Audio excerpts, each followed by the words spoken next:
ముందుగా ఒక ప్లేట్ తీసుకుని పసుపు కుంకుమతో ముగ్గు వేయాలి.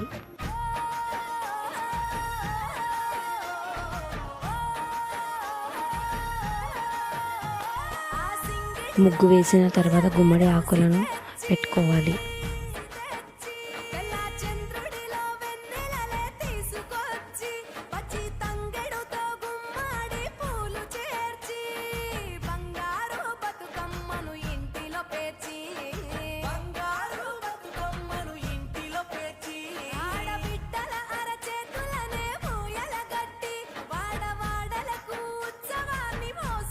గుమ్మడి ఆకులు వేసిన తర్వాత అటు ఇటు దారంను పెట్టుకోవాలి.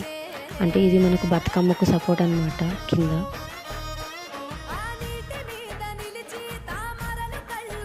మన దగ్గర ఉన్న పువ్వులను ఇట్లా ఒకటి తర్వాత ఒకటి పేర్చుకోవాలన్నమాట.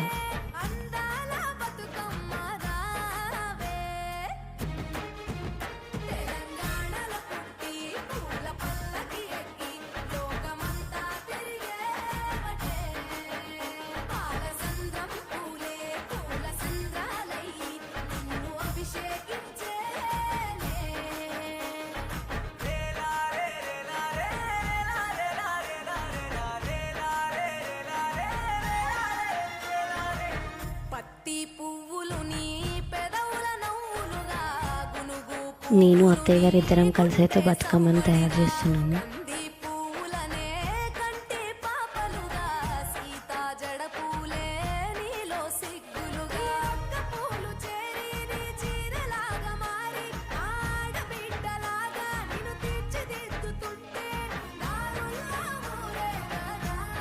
మా అక్క కూడా కొంచెం అయితే హెల్ప్ చేసింది అనమాట.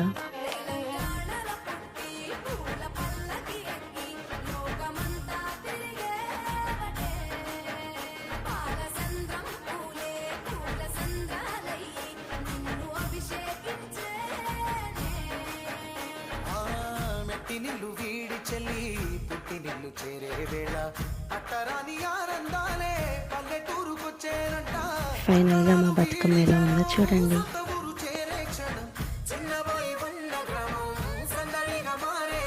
బతుకమ్మని చేతిలో పట్టుకుని అందరం అయితే కొన్ని ఫొటోస్ అయితే దిగాము.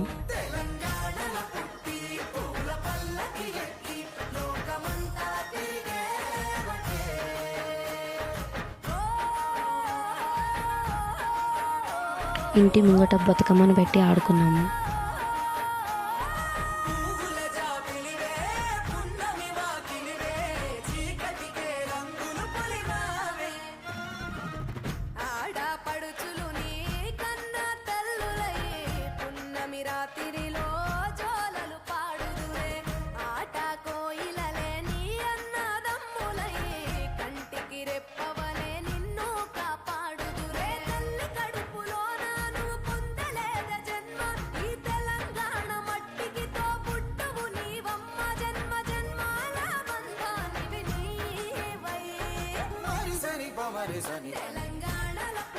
బయట కూడా బతుకమ్మను పెట్టి అందరం కొన్ని ఫొటోస్ అయితే దిగాము.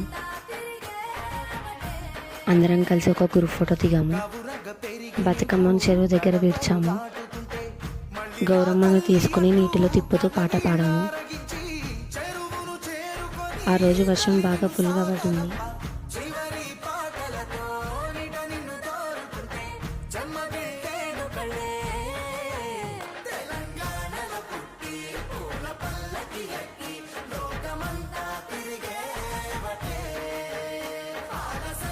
గౌరమ్మ పసుపుని తీసుకుని అందరం ఒకరికొకరం పెట్టుకున్నాము.